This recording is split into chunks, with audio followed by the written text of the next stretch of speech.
In this video, we're going to be going over the grid method, how to apply the grid to both your reference paper and your final paper. For this, you'll need your reference photo printed out, a ruler, a highlighter, and then I recommend using your HB pencil and having an eraser on hand as well. You'll also need your final paper, but to start off, we are just going to apply the grid to our reference photo. Starting off, I can take my ruler and measure the image itself, and it should be a 7 by 10 image, which is what the size of your final paper is going to be.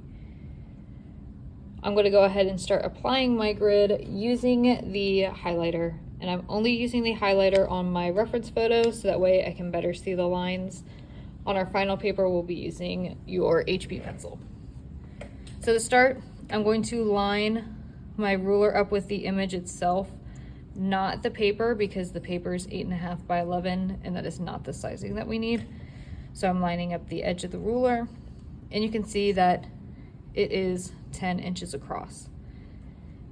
Now, with the grid method, you can do all different size squares to create your grid, but I'm just going to show you by creating a mark at every inch that you see here on the ruler. So I'm going to start the 1, make just a little mark, and go all the way down.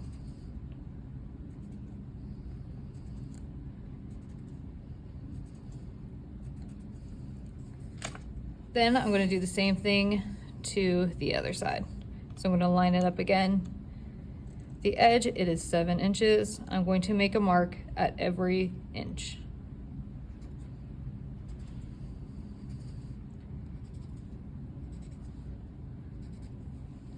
There we go.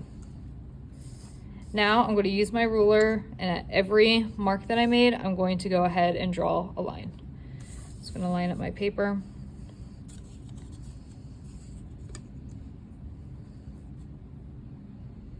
Make sure that your ruler is straight. I like to line my papers up with the edge of the desk, so that way I know that the paper is straight. And then I can just go through, draw a line at each inch.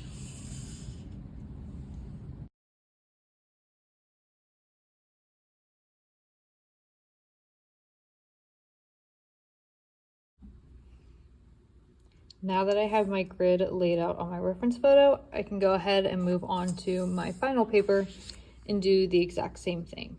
So your final paper is already cut down to a 7 by 10 sheet of paper, just like your image. And then you're just going to repeat those same steps. So I'm lining up this time my ruler with the edge of the paper. So it's 10 inches, and then at each mark, I'm taking my HB sketching pencil and just making a little mark at each inch. I will do that on both sides. And then I can start to draw in my grid. So again, lining it up with the edge of the paper and making just a little mark. We want these marks in your lines to be very light because we don't want to see the grid in the end. So that's why I'm taking my HB pencil, because it's a great pencil to sketch with and it's easy to erase. And I'm making sure that I'm drawing light. I have a very loose hand while I'm holding my pencil. I'm even holding it back towards the bottom half of it, so that way I don't have such a tight grip up at the front. And then I will go in and start to add my lines.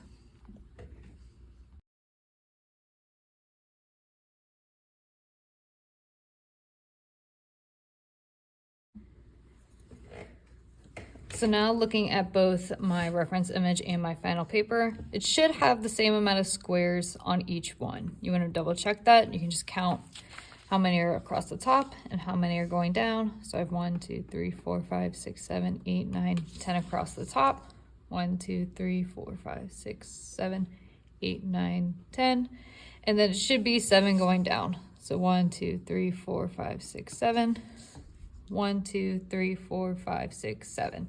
So now I have the same amount of squares, and I can even label these on my reference image if you'd like to. It's optional. I like to do it so that way if I'm getting confused, I can look at specific ones. So I do A, B, C, D, E, F, G, and then down below 1, 2, 3.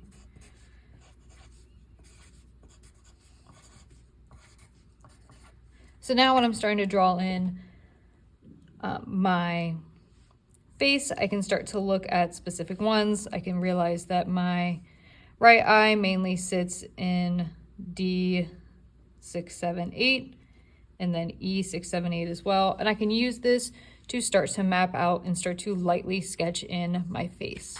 So I'm going to go ahead and do that now using my grid as a reference, just very lightly, still using my HB pencil to start sketching in the general layout of my face.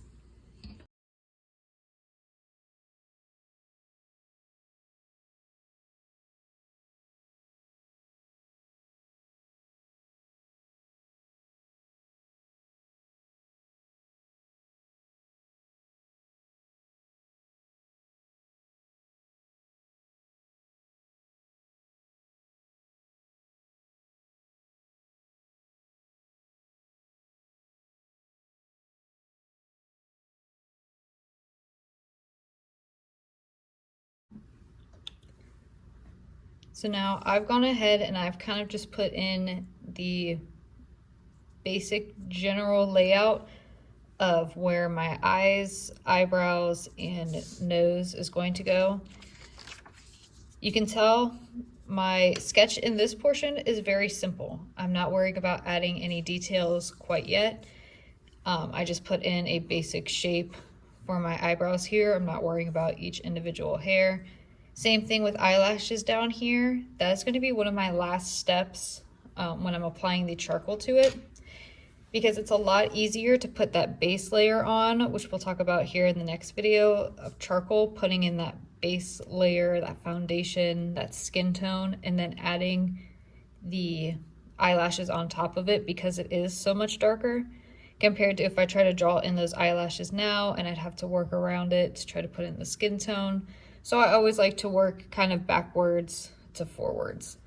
So all I want to have done with my sketch is just having that basic layout, making sure that everything is in the correct spot. When I was sketching in my design, I was using my grid as a reference, counting, making sure that everything was in the correct spot when I was drawing it in. But you want to take a lot of time on this step, making sure that everything is accurate before we start adding any shading to it. Because at this stage, it's a lot easier to erase things rather than when we start to add the charcoal on top of it. It's going to be a lot more difficult to erase.